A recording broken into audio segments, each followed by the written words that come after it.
Ele gostava do... Ele gostava da banda, né, já, né? Ele gostava da banda e se apaixonou pelo Chorão, assim, de um jeito. A amizade era da hora, né? Você vê que nem os caras da banda fala tão bem ou fala as histórias da hora. Que nem o Champion. Que nem o Champion, ninguém fala.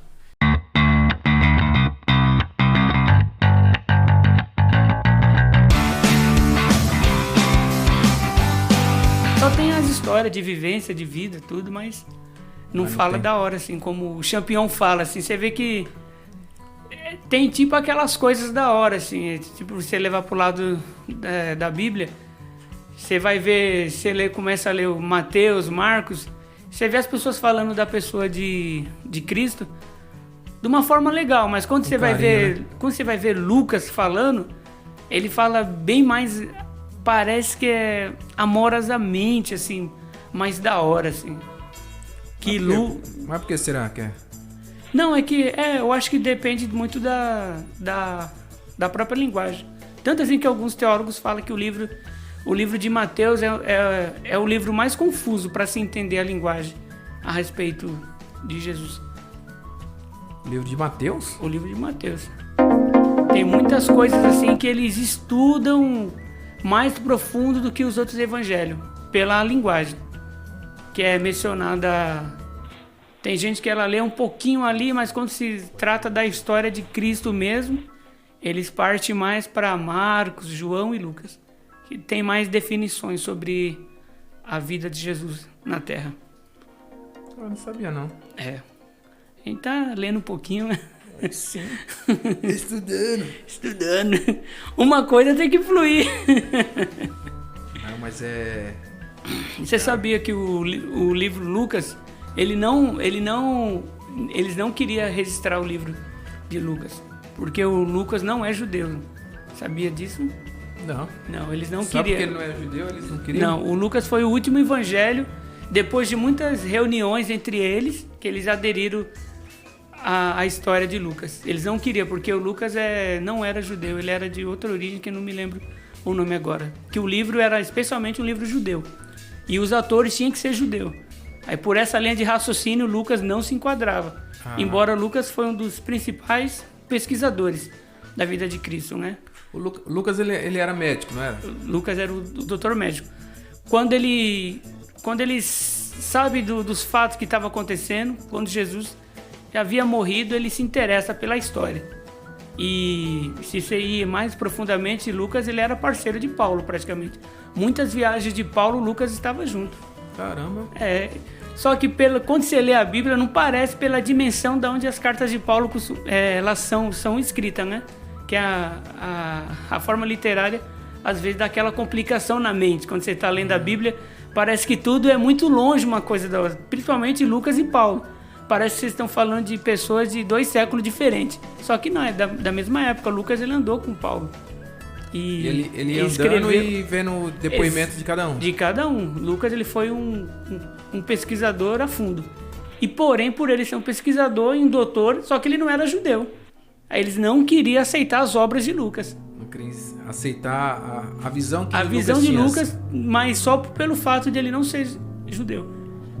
Caraca, que interessante. Ele foi um último livro e depois de muito credo, né? Muitas reuniões aí que eles enxetaram ali o livro de Lucas. Cara, então sempre teve esse negócio, né? Sempre teve. Sempre teve.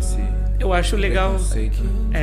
Eu acho da hora ouvir aquele teólogo doutor lá, o Nicodemos. Ele conta muito assim sobre os livros que não foram inclusos na Bíblia, que embora são verdadeiros, mas para não confundir a mente das pessoas, eles não foram enxertados. Mas tem muitos livros assim que foram escritos, tipo assim, o cara era primo de Jesus. Ele escreveu sobre a infância de Jesus. Tem livros assim, e eu não sabia disso. E tem muitos livros assim que não foram enxertados ali pelos atores não ser judeu. Caramba. Muitos livros de histórias verídicas mesmo, mas eles não eram judeus. Por isso que quando a Bíblia ela foi escrita, o Novo Testamento, fizeram uma espécie de uma peneira. Eles foram selecionando tudo aquilo que fazia mais sentido, na verdade, né, o que Deus queria realmente, de fato, que estivesse ali, não poderia faltar. E os restantes dos livros não foram. Tanto que tem livros que é muito parecido, que é alguns católicos, e tem também aqueles que os caras forçam, jogam uma heresiona por cima. Mas tem muita coisa assim, que o Nicodemos falou que era interessante as pessoas lerem, mas às vezes a pessoa não tem a mente de ler, né? De saber diferenciar a Bíblia de um livro que outra pessoa escreveu, ou outros escreveram, não consegue conciliar às vezes. Mas tem muito livro. Mas por causa da origem do escritor. Exatamente, por causa da origem. Não que o fato é mentiroso ou é inventado. Não, tem muita gente que foram inspiradas, escreveram livros, mas não foram publicados na Bíblia. Juntaram junto com a Bíblia. Mas se tratando igual da questão de Cristo, da mensagem que Cristo queria passar, você acha que influencia o fato desse livro não estar lá? Não influencia, porque eu acho que a mensagem verdadeira, o que Cristo queria passar, ele passou. Ele passou, né? Na Bíblia. Os demais, os que não foram acrescentados, eu creio eu que são historinhas do dia a dia. Nicodemos até menciona que teve um livro que ele leu, que uma vez Jesus, quando criança, curou um passarinho, uma coisa assim, coisinhas assim que... Isso aí tem no filme lá Tem um filme de Maria que mostra. Que mostra, né? Tem um filme de Maria que mostra. Aquela filme Maria, Mãe de Jesus. Sim. Que mostra Jesus curando um passarinho lá. Então, eu acho que são coisas que tem. Pô, Cristo foi se revelar com 30. E eu acho que aconteceu muita coisa. Você imagina 30 anos, será que nenhum parente ficou doente, nenhum amigo ficou doente e não foi curado? Eu acredito. Mas eu acho que fica igual quando se trata do planeta Terra, sabe? Sim. Tipo de Gênesis, mostra aquela... Tipo assim, filho de Sete, depois filho... Não mostra de fato tudo que aconteceu. Exatamente. Mostra tipo os cabeças, né? Exatamente, então, os cabeças. O que fez diferença, o que... Jesus com 12 anos, ele se perdeu no templo, né? Perderam Jesus no templo. Mostra, tem uma grande mensagem ali, né? Sim. Que faz muita diferença, né? Jesus, ele já ensinando, mostrando com 12 anos a sabedoria dele, né? E mostrando, esqueceram Jesus, né? Numa festa esqueceram Jesus. Sim. Beleza. Depois, quando mostra Jesus já mais velho, mostra tipo Jesus de fato na missão dele, né? Então, assim, talvez o que aconteceu com Jesus de 20 anos não tinha muita influência na narrativa do Cristo que ia morrer na cruz. Exatamente. Eram questões comuns, né, do dia a dia. Ele não ia fazer... Porque até tem versículos na Bíblia, passagens na Bíblia que dizem que se fosse escrever toda a vida de Jesus, não caberia em toda a Bíblia. Todo o milagre que Jesus fez. Porque ele fez muitos. Só que eles fizeram uma peneira, o que de fato Deus ele queria que fosse escrito e mencionado. É legal. É bom, cara. É bom essa... Tem coisa do Nicodemos lá que eu não acho muito legal, né? Isso, também. A gente pega algumas coisas, né? Tudo. Tem que pegar o que é. Pega uma bom. coisa... O restante... o restante a gente guarda no outro bolso, né? Segurado. Segurado. Mas ele é legal, eu gosto da visão dele. Das visões como ele entende. Sei lá, Fabiano, antigamente se eu visse um cara pregando igual Nicodemos, eu falaria ao contrário. Na nossa criação, no nosso jeito de pensar pentecostal. Né? Eu falaria que sangue de Jesus tem poder, queima ele. Sério? Sério, pô. Mas hoje a gente vê uma linguagem muito verdadeira de fato. E rica na mensagem de fato. E rica em detalhes, né? Porque a gente foi criado, na emoção, né, cara? Exatamente, mais emocional, né? Exatamente. Essas mensagens é muito emotiva e não tem muito conhecimento, a bagagem de conhecimento, né? Eu tenho um ditado que eu falo muito hoje, eu não se chama frase de efeito. Eu não ponho muita hoje em cima, nessas frasezinhas de efeito. os linkzinhos que os pregadores usam. Que vários usam. Quando chega assim, nos 20 minutos finais da pregação, ele tem aquelas frases de efeito, levanta e vamos falar de esperança, e vamos falar, porque sabe que isso aí vai motivar todo mundo. Aí quando a gente vai ficando meio velho na fé, estudando mais a Bíblia, a gente vai entendendo que frases de efeito é uma coisa e ação do Espírito Santo é outra. Mensagem de Cristo. Mensagem é outra. Domingo teve um culto legal, o pastor pregou, o último domingo que eu fui, e foi muito interessante. O pastor ele deixou isso claro. Por quê? O rapaz ele pregou 40 minutos. Aí no finalzinho ele começou a louvar um hino. Aqueles hinos chips que fala, né? Worship. Aquele lá que repete, pá. Aí a emocional da igreja foi lá em cima. Pá, pulou, um abraçou o outro. Pá. Aí quando terminou isso, que o pregador retornou o microfone, ele falou no culto com o pregador lá. Ele falou: igreja, eu tô muito triste com vocês. A gente tomou um susto, né? O culto foi do jeito que o Pentecoste gosta, aquele pulo puro. Fogo puro, ele falou. Então eu fiquei meio triste, porque o pregador pregou 40 minutos e ninguém sentiu nada. Agora, quando tocou 2 hininhos, vocês... Na cara. Blá! Falei, irmãos, que isso? Vamos dar valor mais à palavra de Deus. A palavra de Deus que tem que, né, causar esses efeitos. E parece que a gente passa o culto inteirinho esperando um louvorzinho pra você encher o olho d'água ou chorar. Sendo que na verdade é o contrário. Eu falei, rapaz, o pastor usava. Gostei dessa. É a emoção, né? Da hora. Pega muita emoção. É muito triste, né? É triste demais. Triste ver isso. Ele falou com lágrimas de tristeza. Ele não falou, não. Ele falou, rapaz, eu tô decepcionado. Porque o peão pregar 40 minutos e não ouvir nada. E depois ele levantou a igreja. E em 5 minutos a igreja sente a mensagem. Fogo puro. Cai, puro, um por cima do outro. E eu acho que isso daí é uma das principais realidades hoje.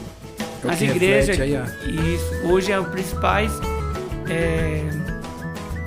É muito triste dizer isso, mas eu acho que a igreja ela tá sendo encurralada. Olha que legal, que da hora isso. Eu tenho pensado nesses tempos.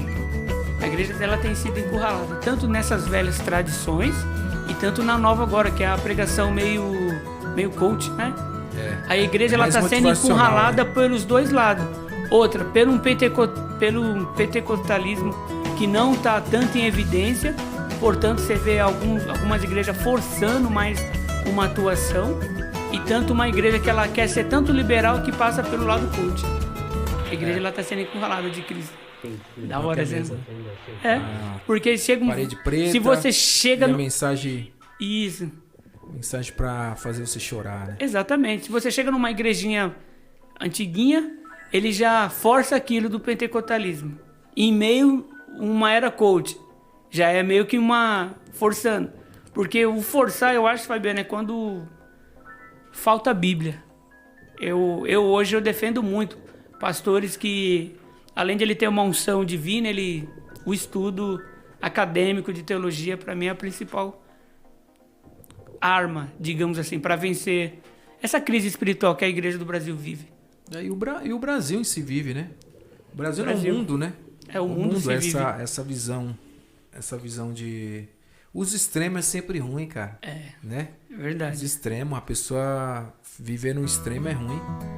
O extremo do Pentecoste, não sei o quê, na emoção, que vira uma emoção e algo forçado. Isso mesmo. E por outro lado, esse coach, né, que é mais que traz a emoção também, né? Traz emoção. Mexe o outro lado da sua emoção, né? Exatamente. É horrível, né? É horrível você viver assim, né? O ruim é o que faz sucesso, né? Aquela mensagenzinha é o que faz sucesso, é o que dá views, né? Dá dinheiro. Infelizmente só é movida a dinheiro, né? É o que a gente fala, exatamente o que eu penso. As frases feitas, ela te dá no momento ali, ela te dá mó up. Uau, um link, frase feita. Como se fosse um guitarrista tocando numa banda e ele tem algumas frases feitas. Mas quando tira tudo isso dele e põe ele para tocar normal, uma simples base, ele não consegue, porque ele estudou frases feitas. Mas para fazer um ao vivo ali, de repente, qualquer outra coisa que saia do mundinho dele, ele fica perdido. E a igreja, ela tá nesse. Saiu de esperança, saiu de promessas, os pregadores não sabem o que falar. Tanto que a maior reflexão disso foi essa pandemia que estamos vivendo hoje. Que deixou muitos pastores com calça justa. Sim, foi mesmo. Foi. Porque foi aonde que a gente, fiéis, a gente queria uma palavra. E a gente não tinha. Os pastores, muitas igrejas não tinham palavra. Porque eles também estavam com medo. É a mesma coisa hoje. Essa semana eu vi uma reportagem sobre a moeda virtual. Sim. Como é que é o nome? Tem a Bitcoin. Isso, essa daí que já tá, ela tem um estado aqui de São Paulo que esses caras de fora, ele investiu só em moedas, para os moradores usar só dela. Porque eles estão fazendo um experimento para unificar todas as moedas. E eles começaram com essa Bitcoin, que é uma moeda muito usada na internet, né, nos mundos aí. Sim. De transações, tudo. Aí um empresário doou não sei quantos milhões mesmo para uma cidade aqui no Brasil. Eu esqueci o nome dela, do estado. Naquela cidade só circula esse tipo de moeda, que eles estão fazendo um experimento. Porque seria quase a mesma coisa de um cartão de crédito, né? Você não tem o dinheiro físico na mão, você tem o seu cartão e ali você faz tudo. E eles vão fazer... As transações são todas virtuais. Todas virtuais. É tanto que hoje o Pix, tudo, você faz tudo sem sair de casa, só usando essas coisas virtuais. E essa moeda, ela tem ganhado uma grande força lá fora. E ela está se expandindo para os países de terceiro mundo, porque eles estão querendo introduzir aos pouquinhos. Cara, você não vê ninguém falando isso. Você não vê pessoas que estudam sobre o assunto para deixar suas igrejas preparadas. Foi isso que aconteceu com a pandemia. Os caras não estão estudando, eles estão nas frasezinhas feitas de Moisés abriu o mar vermelho e eles estudam, eles esquecem uma realidade que está por vir. Por isso que a pandemia veio e pegou a gente despreparado. Por quê? Porque as pessoas só pregam e não vivem. Eles pregam as frases de efeito e não vivem uma realidade. Entendi. E não ensina a gente, que somos membros, a viver uma realidade pós-tribulacionista ou anti-tribulação.